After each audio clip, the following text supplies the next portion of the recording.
You know what it never was? That serious. It was never that serious. Quite frankly, would never be that serious. Never. Pretty cool, huh, Morty? Oh. I thought it was cool. I don't give a fuck what you think, Jerry. You guys love each other, huh? Yeah. Oh, that's sweet. That will go away. You cannot trust anybody ever.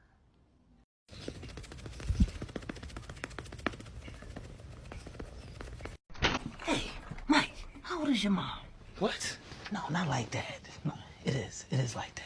How old is she? I come in the house, she was like, you want to eat? I said, eat what? So first of all, put my plate down and stop hitting on my mom, man. Don't get mad at me. I don't even want to be here. Y'all the ones that want to be here. I want to go to the strip club. Man, wrap this up. I got a bunch of ones and somebody gonna get them. Miss Loretta, I'm ready for the rest of the tour.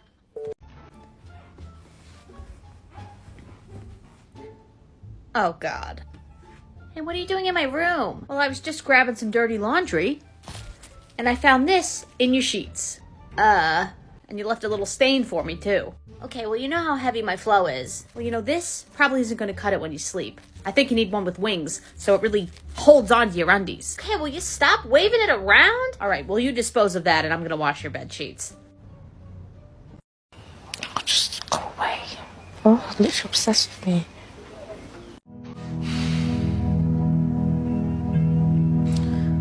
Feel anything? No. Smile at everything I say. You got some soft lips and some pearly white. I wanna.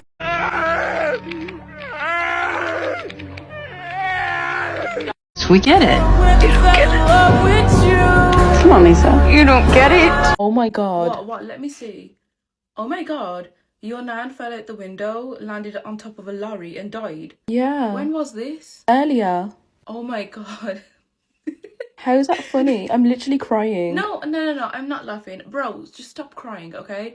Think about all of that expired food she tried to give you, okay? Like, you don't want salmonella.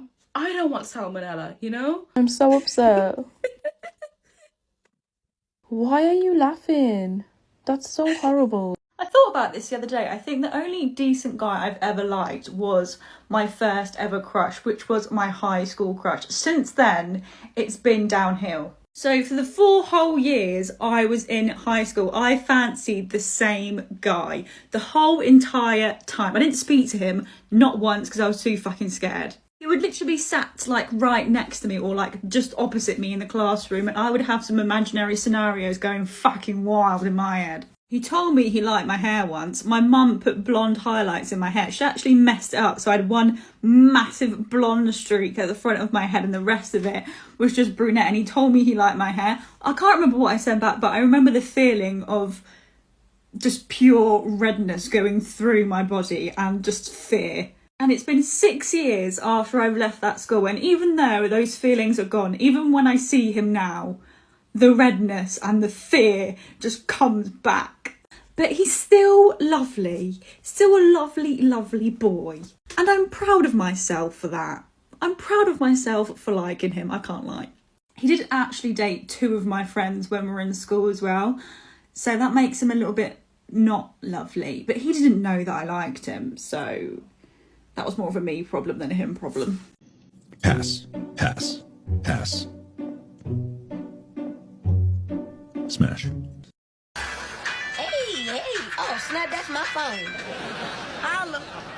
Dingle bongle, dingle dangle, yickety doo, yickety da, ping pong, lippy tappy too. Okay, get off your aunt. I'm driving. We'll get you, Aunt Jenny. Not if I get you first. Ah! Jenny, you're gonna be in trouble too. What did I just say? Oh, right. She's right. Oh, will you turn the air on? No, it finally just got comfy in here. It's stuffy. We'll take your hoodie off for one. Can't we just turn on the— No! Ow! Fine. Our next card is... Ow! What? Seriously? What? James! I'm just taking my hoodie off. How are you the oldest? You're so immature. Stop elbowing me, Mom! We'll scoot over. We are over. There. It's off. Everyone happy? No. No. Oops, got your coping skills. Now let's see what we got.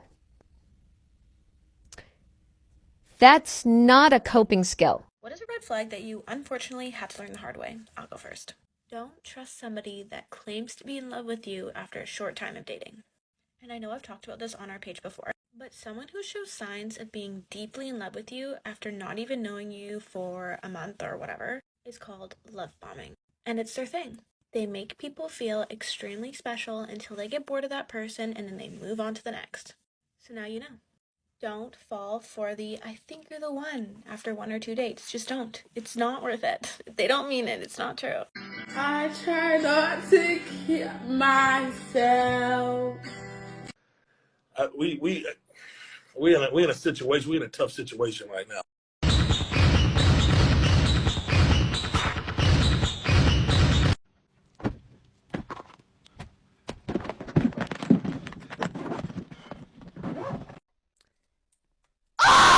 Oh. What in the world? Oh!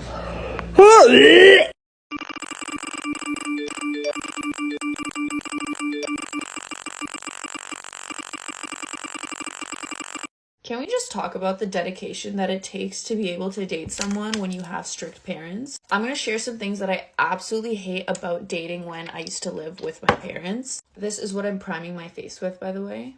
Okay, how annoying is it that you literally have to whisper on the phone, especially when they're being all like flirty with you or whatever, and you're trying to be like sexy back, but you have to like whisper, you're like, babe, you're so hot, the things I would do to you.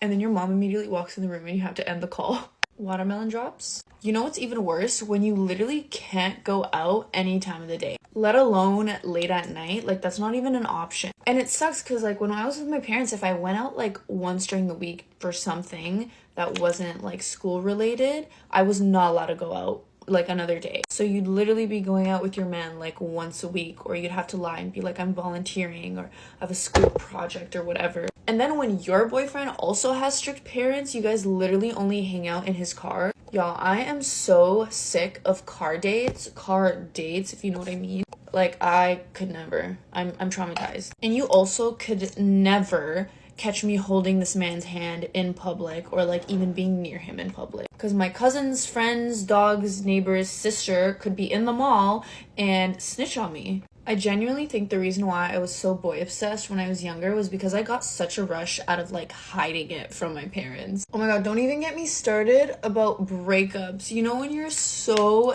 devastated and you're so sad, but you can only cry in your room because you can't let your parents find out that you're sad. So I'd literally stuff my face in my pillow and like cry and then come out and like do the dishes or like talk to my mom. This is becoming like a Kosas ad. Anyways, there'd also be times where I would get gifts, not a lot of the time, but once in a blue moon, and I would just be like, yeah, my friend got it for me, and my mom just thinking like, oh wow, she has such nice friends that just buy her flowers. It's funny because I was so boy obsessed when I was with my parents, and then when they kicked me out, I was just kind of like chilling. And I feel like I've noticed a pattern that like kids with strict parents are like hypersexual. Like, don't you find that odd? Like, I've noticed every single person with strict parents, like, they fucking get around. And I'm wondering if it's probably because, like, our parents try so hard to repress us that we just, like, want it even more. Because now I can go out whenever the fuck I want. But do I? No. I sit in my room and I talk to my freaking phone and make makeup videos. Oh my god, one last thing. My first boyfriend, he also had strict parents, but one time he snuck me into his house. Well, not really snuck, no one was home. But we were like literally planning escape routes in case his mom came home. We're like, hey, you're gonna go through this door, you're gonna go through this exit, this window. Funniest thing ever. Guys, I really think I need to make this strict parents thing, whatever, like a series. Because y'all be eating that shit up. Alright, gotta go to work. See you guys. How to read people's minds by using their body language, part 2. Whenever we touch ourselves or someone else touches us, oxytocin is released in our body. This is why people that are not comfortable touch themselves a lot, because it brings your body in a state of comfort.